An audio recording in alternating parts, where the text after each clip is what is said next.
Hey girl, hey. Hey, how are ya? I'm so great now that I'm talking to you. How are you? I'm good. I know we're on totally different time zones, so I'm glad this worked out. Me too. I'm excited to have you on the show today. It's been a hot second since I've had someone come in from the agency world and share, the blueprint for building an agency, what's working, what's not working. So I'm super excited to be chatting with you. Do you want to give us the elevator pitch for who you are, what you do, what your business is? Yes. So, hi guys, I'm Tash Todd Williams, and I'm one of the co-founders of Word of Mouth Digital. I actually co-founded this business with my brother, and a lot of people think we're absolutely mental for working together as siblings, but it's worked for us over the last almost 5 years. Word of Mouth Digital, in a nutshell, is 360. So it's anything you can think of along this sort of digital ecosystem journey, from web dev to CRO to paid, all things paid, and then content, so your front-facing, customer-facing stuff. In between that, there's a lot of other stuff, and we sort of say we're at its core masters of problem solving, not necessarily masters like one specific skill set. We've got very, very talented people in our team that will service those individual needs. But for me, the beauty of it is finding the problem, which is often like how to best effectively scale our clients and what's the solution. That's really us in a nutshell. I love that. That's so exciting. I'm so happy that you're going to be on the show digging into all these things. Super relevant for everyone listening, I'm sure. So we met like a million years ago. I think it was like 2010 when I was trying to think about it earlier today. It must have been. It must have been like, you guys should see baby Doone and baby Tash. I had some pretty wild fashion choices. But it was a very long time ago. I have a photo of me from that fashion week when we first met, and I'm dressed like very gothic. I'm wearing like 100% all black, and then I have these bright neon. At the time, I had hair like down to my knicker line, and I have these bright green neon like hair. I mean, now it's back on trend. I should I probably think get it's more of cool. those. These like clip-in hair extensions, and I was looking fire. I mean, that was like a different time for so many reasons, and also like such a different stage of business for both of us. So it actually feels like almost like two different people. Things have changed a lot. I mean, that's 12 years ago. That's like a long time. That was like early day of Instagram. It was early days of Instagram. That was so much fun. You were working on a different business back then, Breakfast with Audrey. Take us back to even earlier, before Breakfast with Audrey. What was getting you excited about starting a business? Like, what was going on in your world that made you launch that? I think there was one thing that my dad would always say to me the whole time I was growing up. He hated working for other people. And so he would drill into me, if you can work for someone else, if you can work for yourself, work for yourself, don't work for someone else. And so I think there was always like a seed that he planted. I genuinely, from when I was 5 years old, and I grew up in a very like sort of very focused, rigid environment focused on education. We went to selective schools in Australia. That's sort of like you have to do a test to get into the school. So I grew up in like quite a rigid environment where success had one measure. And I don't know if you're allowed to swear on this podcast, but I effing hated that. That's just not how I'm built. I don't like structure in that way. I have ADD. I have been diagnosed. So even though I am really smart and I can excel, I needed to do things differently. So like everyone else, I went to uni and I was like, this sucks. I hate it. And I was just desperate to find something that was different. So I went and interned for who would then be the team I'd work with at Breakfast with Audrey at a different business they owned, which is a very early stage e-com.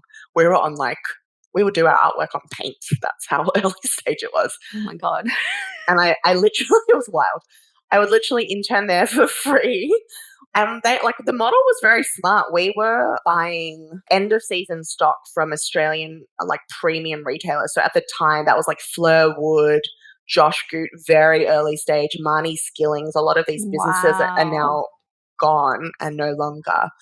and we would buy them for like crazy cheap prices per piece in cash, take them, shoot them in the warehouse in Surrey Hills, and then upload them. So all props to like Sean, who founded that business. It was a really smart venture. And I kind of just I loved fashion. I loved the way that there was so much fluidity, and like one day my job was shooting e-com, the next day it was buying, the next day it was, running ads online. So I think I got kind of wet my whistle there and I got excited.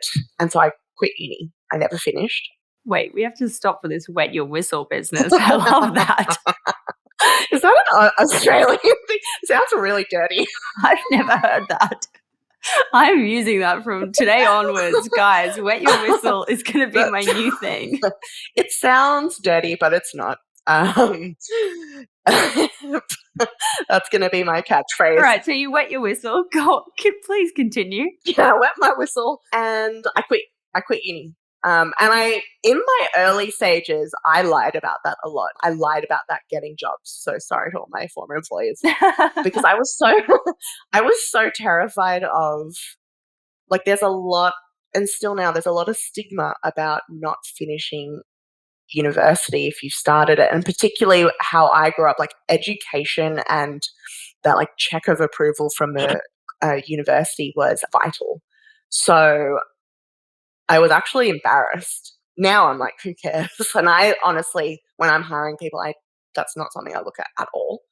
But certainly at the time, it was a different time, as we said. It was a long time ago. So that's kind of where we ended up before Beat Up Breakfast with Audrey. And like why we started Breakfast with Audrey was we found a need when we were running that company. Was called My Clothes Horse. And we realized there was only, at the time, aside from like your Vogues, one or two websites where you could place editorially or with ads or with EDMs and get any sort of success on return as a brand or as a business. And we were like, WTF, that was before Facebook, that was before, that was pre the era of like the rise of digital marketing as it is today. So we had to find smart ways to get our word out there. And that was one of the ways, was like placing like Missy Confidential, like that was this sort of like sale website. That was probably the only place, unless you were cool enough to get into Vogue, which we weren't. So that's why we started it. And it was like totally lean, super hacky. As I said, the first iteration of that Breakfast with Audrey website was built, like designed on Paint. So that's like how lo-fi this was. And that was with one of the other girls that worked with us. And so were you like a founder of that business or like a business partner within it? Yeah, so there was two financial backers, and they were Macquarie bankers, and I have a lot of love for them to this day. I think towards the end it became very difficult because our understanding of the industry was so dissonant between, I was 20 and also I had no idea what I was doing. And they're like, 50-year-old businessmen at Macquarie Bank. So like their KPIs and goals and mine at the time was so different that was actually one of the catalysts for why we sold. So it was myself, these two lovely guys who I adore, and then two other girls that worked with us, Pip and Katie. Shout out. There was various movements within the business. Katie exited at some point, as did Pip, and I sort of stayed on to the very end. And we built that up over a number of years. And at the time, like growing Facebook organically was easy. So I think when we exited the business, we had 50,000 followers.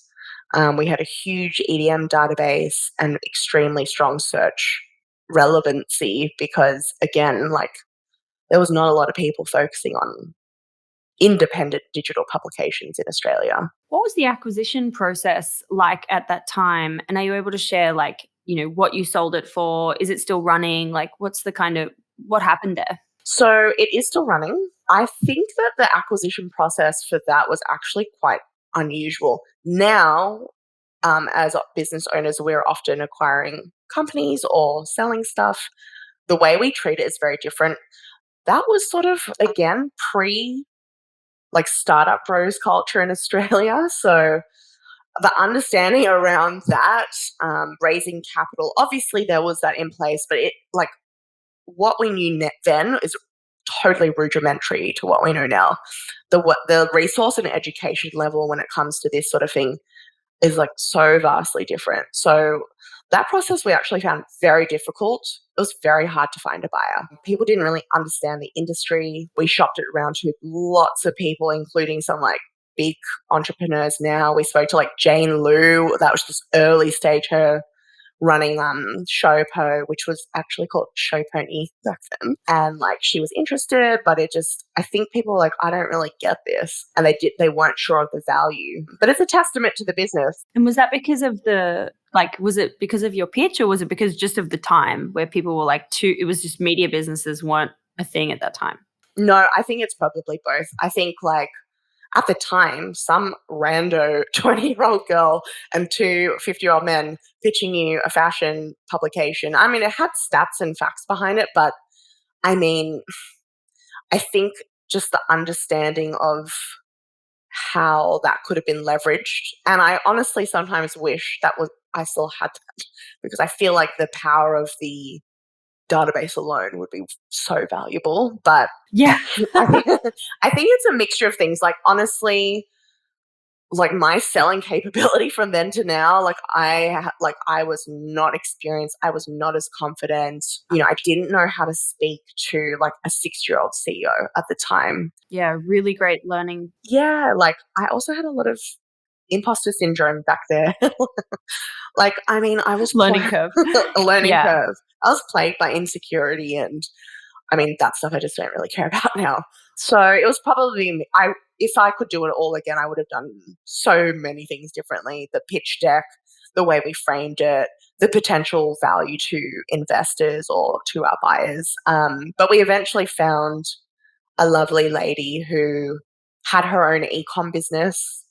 She was very forward thinking, and I actually think back on it now and I think, that was a big risk for her. But she leveraged it into something that's still long-standing, and she used it to amplify her product and her profile. So she's done an excellent job. I'm actually not really sure where they're at today. I mean, I think COVID has put a lot of spanners in a lot of works. But up until pre-COVID, it was still operating successfully. That is so cool. What a great learning experience, especially as a 20-year-old young woman going through these things that I'm sure felt like, really big hurdles at the time. But looking back, it was like the most amazing opportunity to be able to hone this skill set that you now really have and foster that entrepreneurial spirit that you had. 100%. I think, the other thing, this is something I always tell younger people trying to sort of break into this space, is when we started that, and you would have felt exactly the same way. I mean, influencers were a dirty word. Like no one, like we sort of were considered influencers / bloggers. That's what we were called at the time. And I remember my first fashion week, how mean people were to us and how dismissive. And like I was at the time then, like 19, thrown into Australian Fashion Week, working alongside like Christine Centenera and all these really, really incredible, powerful women. And not saying Christine was amazing. She's always been lovely. But I think that skill in and of itself, like if you can go into a room and have the wherewithal at 19 to pick up a conversation with anyone and hold your own, like that is something to hone, because now I don't get scared to walk into any room with anybody. You could put me in the room with Elon Musk. I mean, it'd be wild, but I wouldn't be intimidated, because at the end of the day, like once you learn, you've got nothing to lose, and the potential downside is not that bad. There's a lot of freedom in that. Yeah, absolutely. I agree. Since then, you've done some really cool things. You've worked for a guy in Australia called Jack DeLosa. He's very big in the entrepreneurial space. And for anyone listening who's not from Australia, he has this network of, multiple thousands of entrepreneurs who he's helped to raise money and do all these different things. He's quite known in Australia. And then you went on to work with H&M, or maybe that's the wrong way around. But how did your career kind of go after the acquisition? What were you thinking about what you wanted to do after selling the business? At that point, I really needed money because even though we sold the business and there was some benefit there, I was like, what the hell am I going to do? Like we've got plans and futures and bills to pay. And I mean, I've been with my husband since I was 16. So we would, like, I have commitments to him as his partner. And honestly, I went out on a limb with H&M because I didn't really have the skill set. Like, this is a multinational corporation launching a very, very big brand into Australia. And my boss, who I am so grateful for, she was my mentor in so many ways. She really took a chance on me because I'm sure there were much, much more qualified applicants. But for them, they hire a lot on culture fit. And so I think one of the core, it sounds so salesy for H&M, but one of their core values is entrepreneurial spirit. And if I've got anything, it's that. So I think she could see that drive in me, and she really took a chance. I mean, I was getting paid almost nothing, like fashion 10 years ago. Yeah, it's like peanuts. But I mean, the benefit of saying, even now to this day, saying I worked at H&M has benefits. So that was pretty cool. I got to travel the world, got to see the Backstreet Boys live, got to deploy some really amazing campaigns. Every girl's dream. Yes. I was like arm lengths away. Well, every girl from maybe growing up in the 80s and 90s. Yeah. We launched the Balmain collection, which all those designer collabs everyone knows and loves. So that was pretty cool. But why I left, I was bored. So this is the thing, I think, when it comes to someone that wants to start their own business. I think the freedom and the space to be frenetic one day and hold space the next. So for me, I would finish my job at H&M in 2 hours of the 8-hour working day, and I'd be like, what am I going to do? And I would just have to find things to do. And then I got to do lots of extra stuff, but I was not challenged by the end. So I quit and went and worked with Jack, which was incredible. It was a learning experience in and of itself. Yeah. What did you learn working with someone like that, who is obviously very entrepreneurial, very in the space? What did you learn working with him? I have so many good things to say about Jack. But I think the most fun part for me was that frenetic energy. There was always high intensity. It was very high intensity. And typically in high intensity environments, particularly in startup, there is a lot of churn when it comes to team, because that's not sustainable often unless you really believe in the purpose or you're being rewarded in some way. And I was certainly being rewarded, but one of the other downsides of the entourage is that because we're coaching and training so many amazing entrepreneurs, most of the team is like, I can do that. And so they'll leave and start their own businesses. So they also look, it's a testament to Jack, but certainly hard to keep staff, I'm sure. Outside of that, I think there's a lot of stuff that I thought was silly or woo-woo, which is around mindset. I think my rigid education brain from growing up really dismissed all of that stuff, like how applying mindset to your business can have a really positive effect. So Jack's really big on really delving into the psychology of how you operate as a leader and how do you apply that to your business. And I think I found that really helpful. And the other thing that I found really helpful as someone who has ADD was really focusing on how you, we call it systemizing a business. There is so much you do not have to touch and shouldn't touch as a business owner. And if you are, you're wasting your time and you're working in your business, not on it. So, I mean, I've learned a lot of that the hard way myself, but just knowing that and knowing what tools and resources you could put into play to systemize your business, the freedom that comes with that is such a relief for a lot of people that you can see that immediacy and payoff. I mean, there's lots of things that they did amazing, but those two are what I always talk about when I talk about the entourage. At some point, you obviously started getting the inkling that you wanted to leave and start your own business. I think we're around circa 2018 at this point. What was that inkling? What happened? What was the shift? And how did you get started? It was literally one moment where in Sydney, Australia, when you're catching public transport, there's a tunnel in the city near Central Station. And every morning, everyone in suits is trudging to work down that tunnel. And I literally just had a mental breakdown. And I looked around and I was like, oh my God, I cannot do this for the rest of my life. I will die if I have to do this. And that day I quit. I was like, I'm out. Oh, wow. You had the moment and you were out. I had just obviously I gave them notice, but I just had a revelation where I was like, if I don't do this now, I'm trapped in this hamster wheel of like going and working for someone else and doing a 9 to 5 and building something for someone else for life. And I just refuse to do that any longer. So I quit. And then I was like, oh my God. So I had to move pretty quickly after that. Did you know you wanted to start an agency, or you were like, okay, let's come up with a business plan. What do we want to do? Tap your brother on the shoulder. Yeah.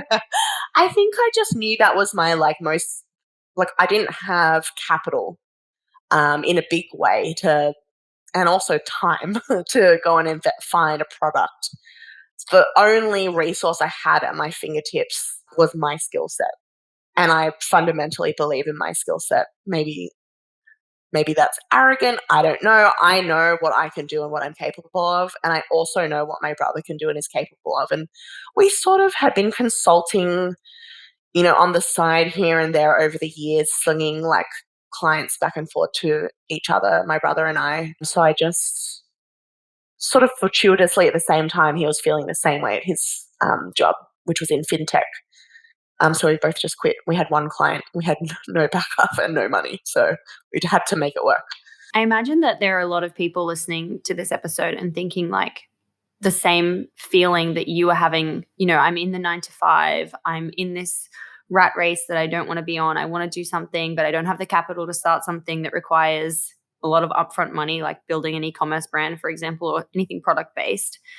Can you just break down, like in the very easiest sense, like the blueprint for how you built this agency, especially in that first year, how you went about finding clients, how you went about growing your kind of revenue and getting this business in traction, in motion, rather?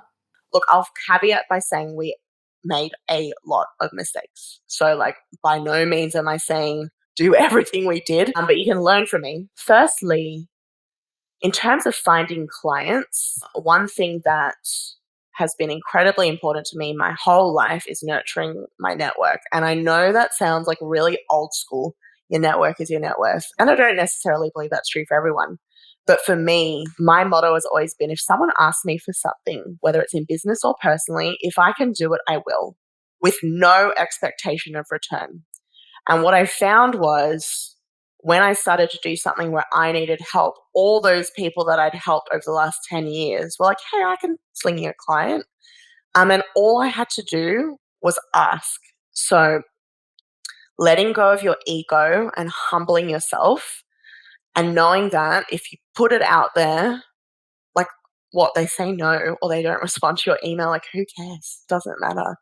And if they are consistently not reciprocating, maybe you can make a call. But at the end of the day, if you're saying yes to helping someone, if you think it's transactional, to me, that's kind of a gross way to behave. So like, it's like, for me, it was all these people I had said like, yeah, I'll like book you for this job or, send you a client or like send you some whatever, like book an ad on your website.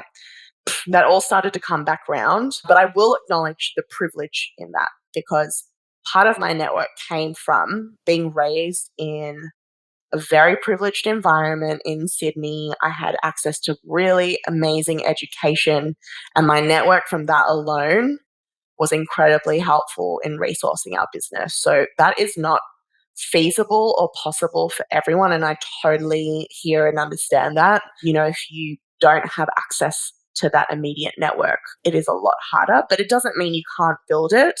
It can be as silly or simple as like if you ask 10 people to go for coffee with you, one of them will say yes. And then once that person says yes, you can leverage that to find another person to have coffee with you. And you just have to keep asking and it will happen. In terms of building our service offering, we really, like Alex and I just looked at what his skill set was, and thank God it's complementary. He's a tech whiz. He studied psychology, but ended up in fintech. So he can build any website from scratch and I can drive all the marketing in the world to it. So I think this sort of like interesting dynamic between a brother and a sister, this complementary service that was like very integrated because we live together. My brother I live with him and my husband. We work together and we know each other very intimately, meant that the way we approached the strategy around any client, I feel, was quite unique because we could feed into each other in a much more honest, like I can be very honest with him, and also very like we can be really dynamic, turn things around really quickly. We live together, so if like I needed a tweak on a website at 10 p.m. at night, he would do that for me, whereas I think a typical agency probably wouldn't. So that was sort of like how we built it from the start. We fucked up a lot of things. So give us some examples. What are the mistakes? The biggest mistake we made was tax. We fixed it all now, but like in the start, like again, like I was pretty young back then, and we didn't really understand how to structure our business effectively. For the first, I want to say 6 months, we were just lazy, and we didn't get. So now we've got like a trust set up that owns our business. We're directors of that business, and it owns various other entities as well, which protects us personally from liability. It protects the business, it protects our other assets. So like thank God nothing happened, because we were totally liable, and we were operating under like just like a company ABN. We weren't paying, like submitting our BAS properly.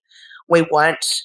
Now when money comes into our bank, my brother has it set up so it immediately splits off into our 5 pools of cash. So like OPEX, which is operating expenses, tax, GST, paying our staff, and profit.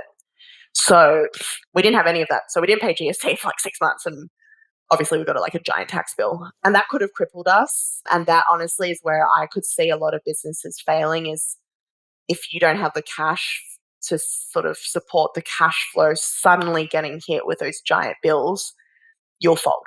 So don't do that. Even though you might want to dip into those funds, early stage business, first year, you've got a lot of expenses, you're maybe not making as much as you want to. It's just not genuinely not worth it. That's a big one, and like one that I feel can easily be overlooked. And we see it all the time, and particularly with say you're a small business and you're operating as a sole trader, and you're suddenly earning over 75K, and you have to start in Australia, you have to pay what's called GST, goods and services tax. So that's a 10% on top. But a lot of people will charge the GST, but then not put it away. And I see that so often, because you're like, you see that hit your account and you're like, oh, sweet, it's an extra. You bill out $6,000, you get an extra $600. You don't think about, wait, I've got to pay that back in 3 months. And that might not be for everyone, but I've seen it a lot of times. And it can add up really quickly. Wow, that's really interesting. Yeah, a very key one to take note of. I know it sounds boring, like tax sounds boring for people, but it's a big one. Yeah, and I think also like knowing your numbers in general is one that people often kind of like don't look at where their profit margins are, and like just numbers in general can get like pushed aside, but it's actually the most important thing of the business. Numbers are the business. So you need to like focus on the numbers, focus on the tax and like the legality side of things, and just be like, sweet. Yeah, like getting your contracts, like our contracts were not ironclad for the first year either. Like we ended up paying a contracts lawyer to write all our contracts, which, I think we spent about, including trademarking, we've spent almost 10K on legal stuff over the last couple of years, but it's totally worth it. Absolutely. I want to switch kind of tracks at the moment and talk more about the small businesses that you work with, or the businesses in general that you work with. What are some of the biggest challenges besides the tax side of things that you see right now for small businesses? I mean, it's a tough market out there. So there's a lot of challenges. And I see you, all you business owners. The biggest, and probably the biggest education piece for us, is firstly focusing or putting all your eggs in one basket. So if you think Instagram is working for you now and it will in the next 5 years, it won't. I'm telling you right now. So there's that. Making sure you have a strong channel mix, diversify. you've got to split out your risk and make sure that you're always channeling new people to your business via new traffic sources, or if you're offline, via different mediums.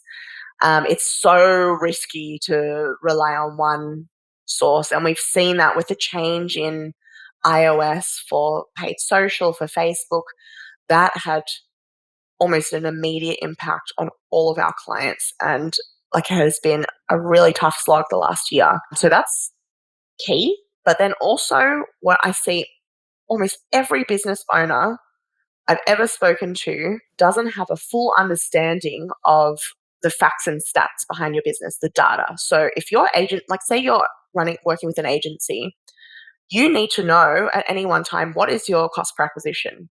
And I can't tell you the amount of times that a business owner is like, I don't know. Or you say your CPA is $20, and then say your AOV is $80. But what is your cost of goods?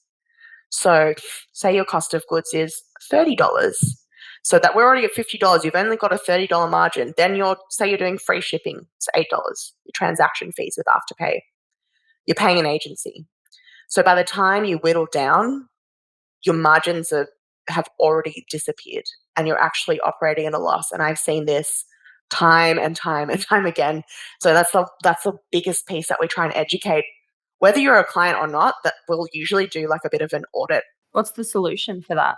For that specific scenario, do people need to raise their prices or do they need to restructure? It's a bit of everything. So firstly, what we often find is that we don't understand those margins, so then we allow our cost per acquisition to become too high. So that's also, whether you're doing it yourself or you're getting an agency to run your ads, there are ways to bring your CPA down, and that's through a strong sales funnel, making sure you've got traffic, you've got your convincing piece, and your retargeting. So you can drive down your CPA, and make sure you can also do that by driving traffic from organic traffic sources, influencers, EDMs. So that's one element of it. Secondly is your cost of goods. Where can you negotiate with your manufacturers to bring down cost? Do you really need that extra fixture or button that's in gold, or could it be black? Can you save $1? Can you negotiate with Afterpay to get them to reduce their percentage cut, which we've done many times? Can you negotiate a deal with DHL? So every single piece of the pie that makes that cost of goods, so you need to look at how can you negotiate that down. And there are clients that will push that hard and will push the CPA down, and we've already brought in another 10% of revenue to the business. So there's that element first. And then the second element is, can we increase the AOV? Can we encourage customers to add another piece to the cart? Or can we look at increasing our prices for particular products? I mean, there's a lot of touch points. You have to it depends on the business. It really does. But any business, you can cut costs. Or it could be do you need that app? Do you need that subscription? Do you need to pay an agency? Do you need that team member? Can you switch hosting providers? Can you cut your warehouse costs? Right. Looking at all aspects of the business. Got it. Yeah. So that's a big part of what we do is digital marketing is one thing, but it's nothing without the full picture. So I can come to I could lie and be yes, our CPA is amazing and your AOV is $100, so our return on investment is 5 times, but I'm not ethically doing the right thing by our clients then. Yeah, something that I often see go south for smaller brands and early stage founders are kind of jumping to hire an agency very early on when they don't have those foundations in place, and it ends in this vicious cycle where a lot of money goes down the drain. It obviously is bad for both parties, because then it starts that conversation around this agency ripped me off, or this was a really bad experience, but it wasn't the right time either. When should a bootstrapped founder actually work with an agency? Yeah, it's a good question. I mean, it depends, but we'll often turn clients away if they're not, we always say, we're not in the business of bankrupting anybody. So we'll typically do those kind of financial forecasts and look at including our fees and your proposed marketing spend, what can we achieve? If we think you're going to operate at a loss, we'll say no. So what you need to look at is there's tipping points of scale. Look, there's one scenario where you've just raised seed funding or something and you need to spend it and you need an agency who has skills and resources to help you. That's one thing, because you've got, I'm presuming, very aggressive targets to achieve to report back to your investors. So that's totally separate. If you're like running lean and doing this on your own, I would say it would come to a tipping point where you do not have the time resource or the proclivity to upskill yourself, and you have too many moving parts in the business. And usually you're at a tipping point by then where the revenue you're generating for the business is enough to at least consider investing. What I would say is look at agency fees vary, but a reasonable agency is between $1,500 and look, if we're doing full service, it might be like 10K plus. But usually for like, if we're just running Facebook ads, it's usually about $1,500. So if you look at that as a minimum, and you think about what your growth goals month per month are. So say you want to make 100K this month, your average order value is $100. You can feasibly estimate how much you think you could possibly allocate to this resource. And if you can finance that, that to me is the perfect time where you've got the stock, you have your conversion rate metrics in place, you've got the traffic to the site, you have your automations and your flows set up for EDMs, you've got a social presence online, you've got content. If you don't have content, don't even bother. Ooh, the content piece. Yes. So like there is a bit of a checklist. The content piece is so big. That's another thing I see. I feel like it's like you can't go down the agency route without also having the content piece sorted. And either you need to be someone who is an expert at creating content at scale yourself, or you need a content partner, because there is so much content that's needed for, I mean, even if we just think about Facebook and Instagram ads, you need to be launching like, I don't know what the actual number is here, but like in the space of like 100 ad campaigns to see what works and then scale those campaigns. You need 100 different pieces of content. That's crazy. Yeah, it's an iterative, also different formats and like obviously different devices. Even for organic, like, for one of our clients, for instance, we post at least 10 stories a day, 4 posts on the feed, 2 TikToks, 1 reel. That's one client. So like think about the scale which we have to create content to service that. And obviously they're a fairly large business. But, for a general punter, creating 5 reels a week, almost impossible by yourself, genuinely. So that content piece, it can be iterative. It doesn't have to be editorial level content. It just has to speak to your brand values and communicate effectively what you're trying to say. I think people understand that startups are a work in progress. You do not have to be perfect. But without that, like that's probably the biggest roadblock or hurdle for us when we're onboarding clients outside of budget is content. Like the content is not up to scratch or it doesn't service the sales funnel. Mm-hmm. Yeah. And the reality is without good content, your ads aren't going to perform anyway. So it's money down the drain. I mean, a lot of people I feel consider that to be quite untangible because like what is good content? Pretty subjective. But there are some objective qualities that you can as business owners, like if you're thinking about how to develop this content, there are checkpoints that you can hit. And that's around your messaging, who your target audience is, what's best practice in market, and then what's achievable for you. And I think if you can look at those 4 elements, you can build something. It's not going to be perfect unless you invest a lot of money into it, but it will be enough.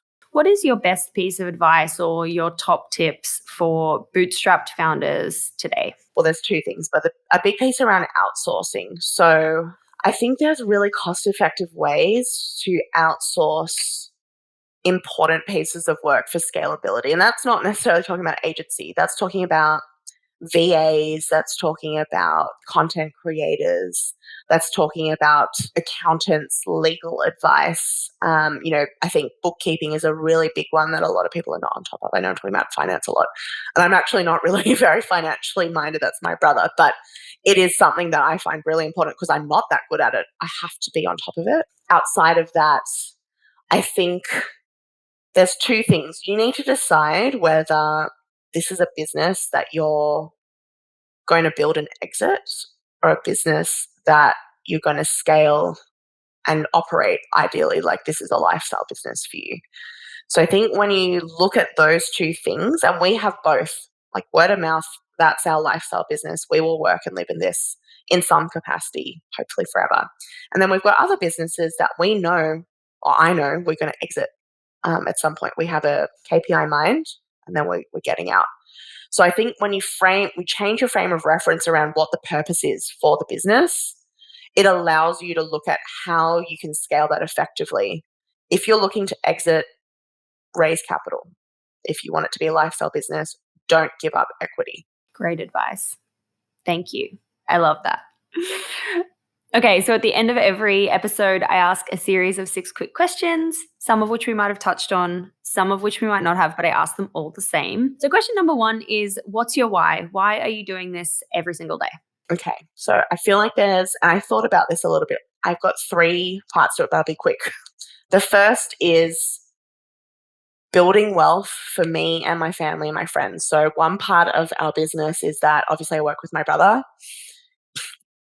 This may sound and reek of nepotism, but we hire a lot of our friends. And that is because I don't see the point of success, and neither does Alex, without it being with our friends and people that we love. Like, what is the point if you're not sharing it with people that you love?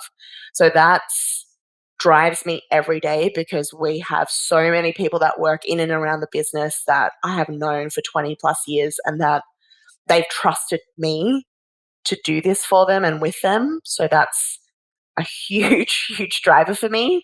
But outside of that, like non-selfishly, there's a really big gap, and it's starting to be filled by people like you, and people like me, which are women in this industry who have the privilege and the capacity to make a space for other women that don't have that privilege or that voice. So I find it quite a big responsibility, firstly as a woman in my 30s, but also because of my background. You know, I understand the privilege of being like fairly white passing, but my mom's Korean. So I do think there's also an element of like people of color, women of color, women of other backgrounds who have even less access to this space than me. So we have a really big focus on mentoring and supporting female founders and female clients, and I'll always try to fit them into the client mix, even if the budget's not quite there, because it's vital to me that they have the opportunity to succeed. I love that. That's so, so cool. Question number 2. What has been your favorite marketing moment so far? And this can be a marketing moment that was around growing your own business, or it can be a marketing moment for one of your clients. I mean, there's so many, but I think this year has been, you know, particularly after COVID, that was challenging for all of us, right? We partnered with, this is a new foray for us into new media. It's actually into podcasts. So we are working with the incredible team behind The Deep, which is hosted by Zoe Marshall. And we saw a need, or Zoe saw a need specifically in the start, for tapping into this new media idea of paid subscriptions for podcasts, which is fairly unusual in Australia, although has great uptake overseas. So we fortuitously came across each other, built out a strategy over 3 months, and launched 4 weeks ago.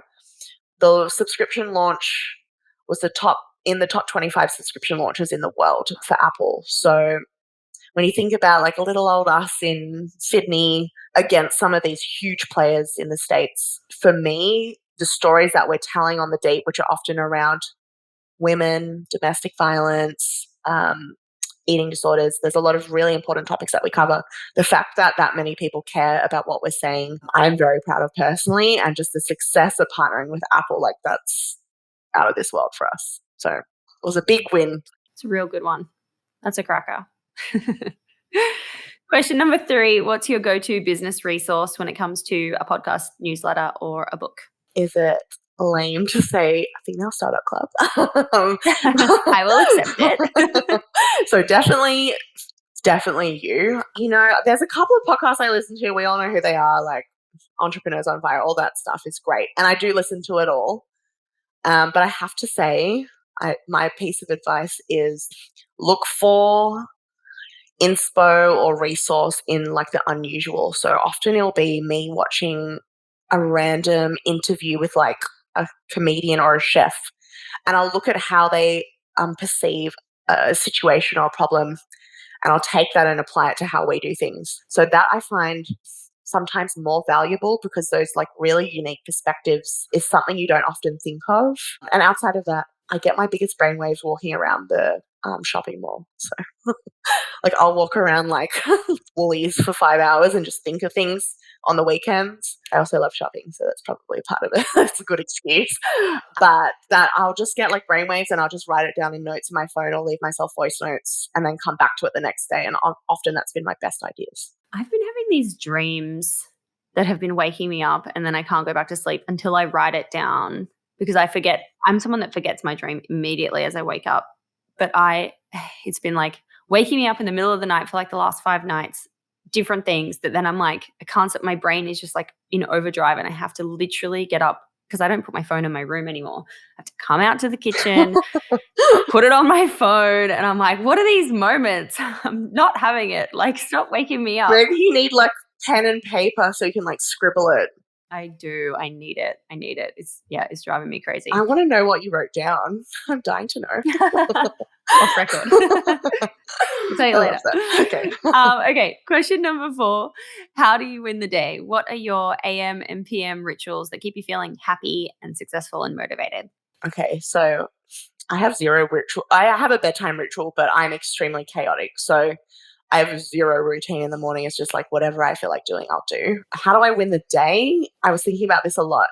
And I think it's not working 24 hours a day. Like I hate this concept that like the 24-hour grind and hustle, you're winning. Absolutely not. Like if you can work 1 hour a day, you are winning. If you can work less hours in a day, that's winning to me. So having balance, having time to see my friends and family, you have like one life to live. Screw working 24 hours a day. I love my job and I love what we do, but if I'm working till 8 o'clock every night, which I don't anymore, I'm losing. So winning is switching off. Amen, sister. I hate that hustle vibe of like work till you die. I'm like, I'm not for it. It's just so unreasonable. Like no one's built for that. I want to retire at 40. Like that's my goal. Oh my gosh, 100%. Question number 5. What is the worst money you've ever spent in the business and how much was it? Okay, we've done some dumb things. But last year we went through our Amex and we had spent there's a few, no joke, 30K on Uber and Uber Eats for our team and for travel. And for subscriptions, it was obscene. It was like over 20K. So we saved by cutting that down. Like we cut almost all of our subscriptions, which honestly, I think a lot of business owners will do. You sign up for like whatever reporting tool and you forget about it. And you sign up for this whatever document thing and forget about it, or Dropbox or Glue. Cut that immediately. Go through and audit your transaction history because we found so many transactions and we saved 20 grand immediately. And then, I don't have a license because I just never had the proclivity to learn. So I don't have a license either. Really? You and I are so similar. Yeah. I dropped out of uni. I hated authority. That's why I always had to do my own thing. And I don't have my license. We're kindred spirits, baby. Like I just look, I'm going to try. I promised my husband. But I have no choice. I need Uber. Like I say this every year. But next year is the year I'm going to be in Australia and I'm going to be actually doing it. And I'm so unrealistic about what car I want. He's like, no, you cannot have a Porsche Taycan or however you say it and be on your learners. Can't you? I don't know. Yeah, no, my husband's like, I'm not allowed to drive any of his cars. Like, he was like, you'll scratch them, blah, blah, blah. So, look, Uber is a non-negotiable for me personally, but we were able to, like, one piece of advice I can give is audit, even personally. After that, I went through all my own transactions and I'd like subscribe to stupid apps and things that I didn't need. And even that, I saved probably $1,000 personally. 100%. You know what I do is I get all my invoices sent to my main inbox, and just every time they come in, I actually just double check that I'm still using it. And if I don't, I cancel immediately on the spot. So I'm kind of always aware of what my subscription-ish are. But I have noticed there was some on my personal, in my personal banking app in the UK, you can see what your direct debits are specifically. And I was like, oh, these ones are like not in use anymore. Like I can get rid of these. So it is important to really check and keep on top of those invoices. It sounds like, I mean, look, what a first world problem, but like it's just so crazy that we set and forget like this. And like, honestly, I'm a marketer's dream on the flip side because Same. I'm a marketer's dream. I love being sold to. And I love things that look great. I'm like, cool. Yes. Like you would not believe the amount of ridiculous things I bought because of TikTok, like face wands and curlers, and like, I will just sign up for apps and be like, yeah, sweet, this sounds great. And I forget about it. That's so stupid. So, I mean, I'm not calling anyone stupid. I'm doing it myself. But if you can, go back and check. And don't kick yourself for it. Like what's done is done. You spent the money. You can only fix it from here on in. Question number 6, last question. What is just a crazy story, good or bad, from your journey in entrepreneurship? As a woman in business, which I'm sure you may or may not have experienced, and probably many listeners out there, the amount of times I have been in a room with my brother where, and this maybe doesn't sound that crazy anymore, but it still shocks me to this day.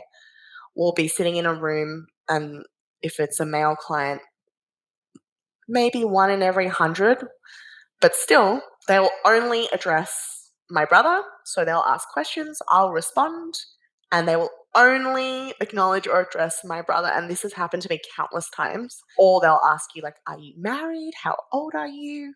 My brother gets none of that. I've had male clients swear at me. I've never had a female client swear at me in my whole life, but I've had male clients swear at me, and former male clients. So I think that we shouldn't normalize that. That is fucking crazy and wild that people behave in this way to women still in a business setting. So, I mean, every woman could tell you 1,000 shitty ways men have behaved to them at work, but that's just a few of them. Oh my God. Yeah, that is crazy, and something that just grinds my gears. Yes, and Grinds them real good. that is why what you're doing is so important. So, having space for women to be heard and to tell their stories and to feel respected and valued. I guess we have to build that for ourselves because no one else is going to do it for us. But don't do, like, I'm very appreciative of what you've built, and I think it's incredibly important. Thank you so much. This has been so fun. Thank you for coming on the show. I've loved chatting with you. I think we're just the same person. I think we are. This was so amazing. Thank you so much for coming on the show. I'm so grateful and I love everything you're doing. Thank you so much, my love.